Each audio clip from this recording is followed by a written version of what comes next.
42 minutes and 3 seconds. 42 minutes and 3 seconds.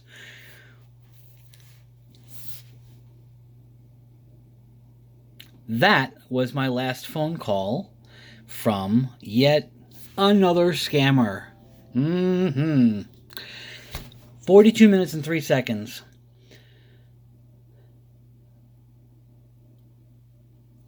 I know my cousin has asked me several times, why do you do this?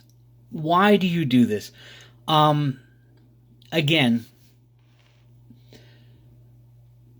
the bottom line is this. That's 42 minutes and 3 seconds that these scammers are not scamming somebody else that may be naive and become a victim. That's why. That's why I do this. First of all, I just have fun with them.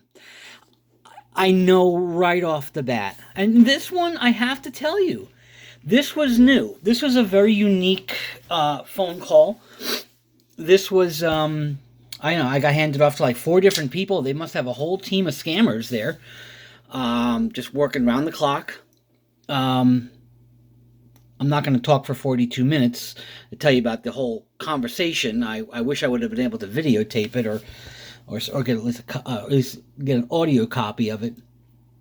But the skinny end of the story here is basically, of course, what is my name and the last 4 numbers of my social. So, of course, right off the bat, I think, this time I was Joe Bork, Bourk. Last time I have a note here, Jeff Farkier. Jeff Farkier, he was last time. Today I'm Joe Bork. I don't know, just came to my mind. And apparently, was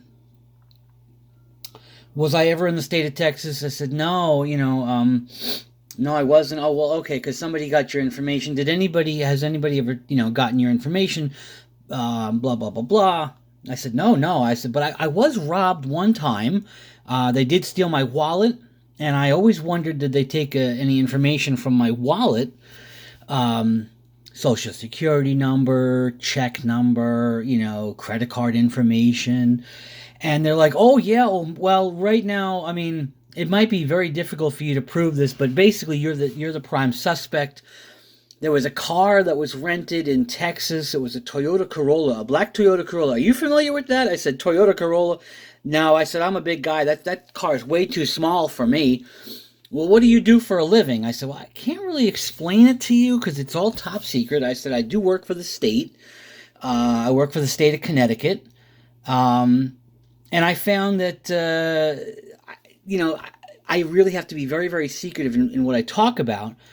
And I understand. I said, okay, because sometimes I'll get a ride in my limousine. Sometimes the chauffeur will pick me up. Oh, so you don't own a car? I said, no. Do you own your house or do you rent it? I said, well, neither. I guess the great people of Connecticut are paying for it because it's state issued, and again, I can't really talk about it. He says, well, you have to prove that you weren't in Texas. I said, well, that's going to be really easy. I said, because, see, in my line of work, once I get into the office, once I get past all the pat-downs, the security guards, I'm then basically locked in a room where there's video cameras on me all day long. So I'll be able to easily prove, that I've got full coverage. I've never left my state. And so he says, well, do you have any bank accounts? I said, well, yeah. I said, I've got one, a little tiny checking account from TD Bank. You give them as much false information as you can. And, oh, yes, I see that here. I'm like, I'm sure you do.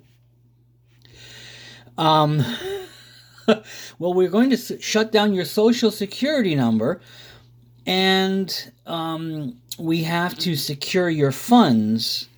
I said, oh, that's okay. I said, listen, when you issue me my new social security number, what I'm going to do, I'm going to call the bank, have them issue a cashier's check. They're going to put the check in the safe, And then when I get my new Social Security number, which I'm so excited about, I hope it's a really cool number with some really,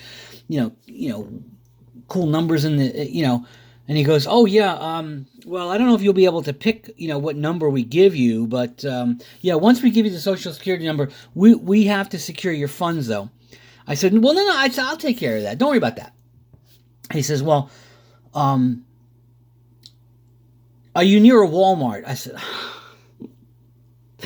after 40 minutes, like the last 2 minutes of the phone call, 40 minutes of being handed off to this one and handed off to that one.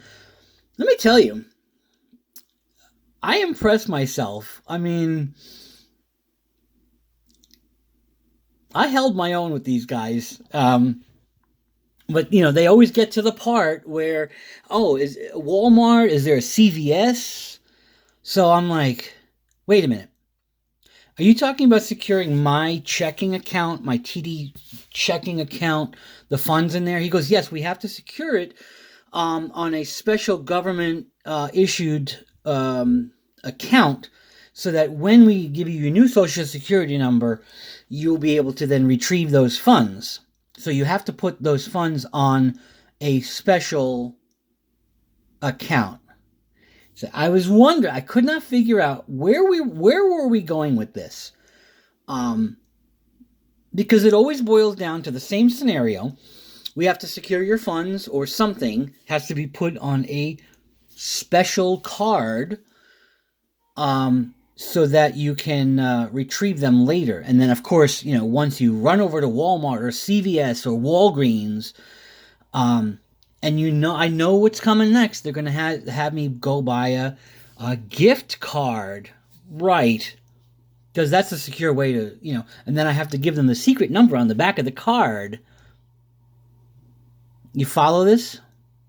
If you've never been phone scammed before, this is how it works. Okay. Basically, they want you to take your personal funds and get them out of your account, put them on this card, this secured gift card, but mostly it's a gift card. And then you scratch off the number, and then you give them the number, and they'll take really good care. They'll take really good care of your money. Right. Okay. And then you can have your money back, when everything is all cleared up.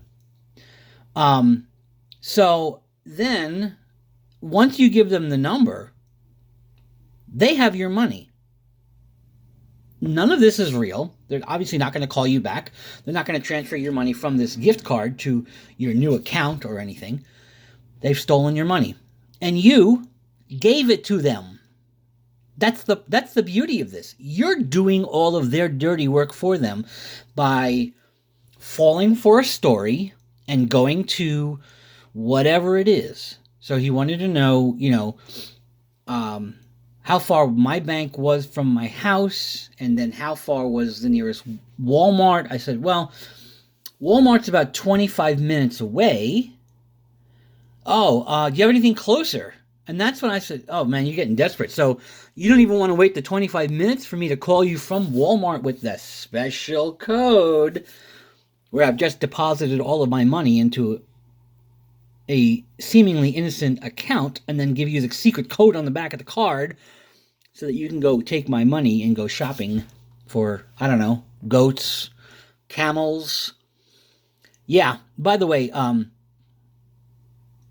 we'll just leave it at that. Goats or camels, whatever your affection may be.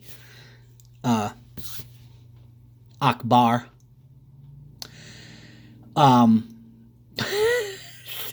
How are people so sick that this is what they do all year long, all day long, all year long, to scam people? It's disgusting. So anyway, when he got to the part about the Walmart, and I said, well, it's about 25 minutes away. He says, well, is there a CVS or a Walgreens? I said, well, wait a minute. You were telling me about you're securing my money. I said, wait a minute. And this after 40, at this point, what, 41 minutes into this call, I immediately thought of the 1978 movie Superman, when Lex Luthor is talking to what's his face, Otis, and they're down in Lex Luthor's lair, and Otis says, "Oh, Mr. Luthor, are we going to Addicus Ababa?" And he's like, "No." Like, so I with that voice, and I could feel my face like, "Oh, Mr. Luthor." I said, "Oh, am I going to Walmart to buy Easter candy?" And the guy goes, "Easter candy?" I said, "Yes." "Am I going to CVS for Easter candy? I want to buy some jelly beans. You want some jelly beans?" And click.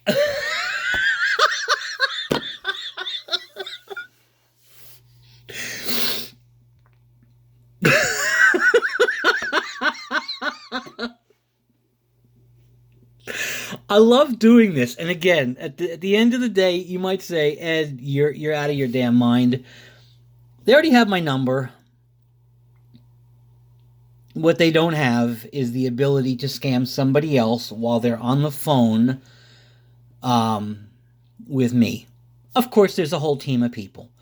But if I do even like that much in preventing, who's gullible out there? Half the time they target senior citizens that are on limited income.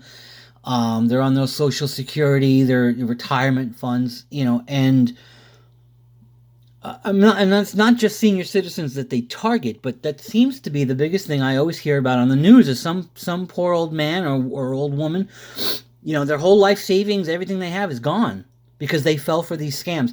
I think that's disgusting. So could I easily say, what the heck with you, and just hang up, in 2 seconds flat as the phone call begins? Sure.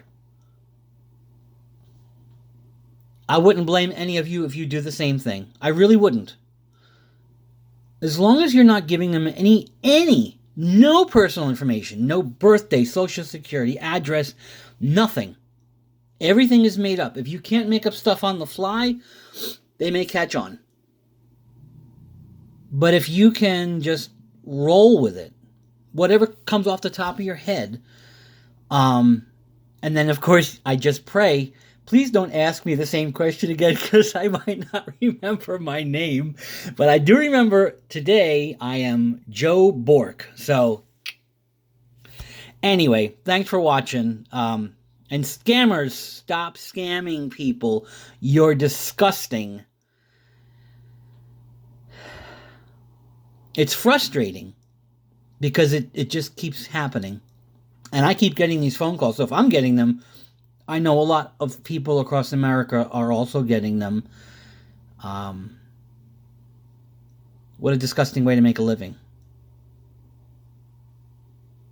Anyway, on that note, I'm going to Walmart. I know it's not even Valentine's Day yet, but I'm going to Walmart. I'm going to get some Easter candy. You want some jelly beans? You guys have a great day. Thanks for listening. Love you all. Bye.